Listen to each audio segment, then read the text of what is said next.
Hi friends, నేనైతే Avatar movie చూడడం జరిగింది. నాకు టికెట్ అయితే 500 పడింది.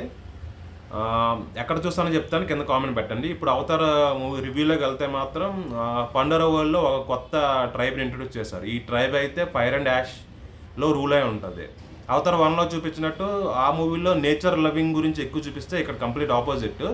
ఇక్కడ కన్ఫ్లిక్ట్, సర్వైవల్, రివెంజ్ గురించి మూవీ ఉంటుంది.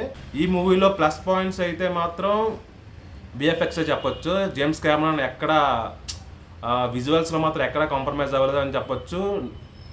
నాకైతే ఒక కొత్త వరల్డ్ పండోరా ట్రైబ్ ఉంది కదా, ఆ ట్రైబ్ని చాలా పవర్ఫుల్గా చూపించాడు నాకు ఈ మూవీలో. బ్యాక్గ్రౌండ్ వరల్డ్ మాత్రం చాలా రిచ్గా ఉంది. ప్లస్ విజువల్స్ మాత్రం ఎక్కడ తగ్గలేదు. నాకు విజువల్స్ అయితే చాలా బాగా నచ్చాయి. 3D ముఖ్యంగా 3Dలో చూడండి. 3Dలో అయితే మీకు చాలా చాలా బాగా నచ్చుతుంది. మైనస్ పాయింట్స్ అయితే మాత్రం స్టోరీ లవర్స్కి మాత్రం ఇది నచ్చకపోవచ్చు. ఓన్లీ విజువల్స్ కోసం వెళ్దాం అనుకుంటే మాత్రం పక్కా మస్ట్ వాచ్. వేరే లెవెల్లో ఉన్న విజువల్స్ అన్నీ నాకు చాలా బాగా నచ్చాయి. స్టోరీ కొంచెం స్లోగా ఉంది అంతే. అండ్ ఓల్డ్ క్యారెక్టర్ గురించి అయితే మాత్రం ఓల్డ్ క్యారెక్టర్ కంటిన్యూషన్ చాలా బాగా చేశారు. ప్లస్ బ్యాక్గ్రౌండ్ మ్యూజిక్ బాగా ఇచ్చారు. పిల్లల్లో అయితే డెప్త్ అయితే ఉంది బ్రో. నాకైతే స్టోరీ ప్రకారం అయితే నాకు కంటిన్యూషన్ లాగా అనిపించినా సరే నాకైతే క్యారెక్టర్స్ బాగా నచ్చాయి. ఆ ట్రైబ్ పండోరా ట్రైబ్ కొత్త ట్రైబ్ ఇంట్రొడ్యూస్ చేశారు కదా, అది నాకైతే చాలా బాగా నచ్చింది. వాళ్ళు పవర్ఫుల్గా చూపించారు ఇందులో.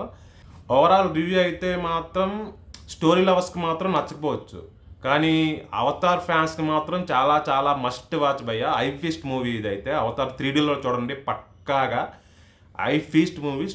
And one more thing, story long అనిపించిన మీకు అక్కడక్కడ బోర్ కొట్టినా సరే ఆ విజువల్స్లో మీరు ఇన్వాల్వ్ అయితే మాత్రం చాలా బాగా అనిపిస్తుంది. 3Dలో మాత్రమే చూడండి. మస్ట్ వాచ్ భయ్యా. Bye, thank you so much.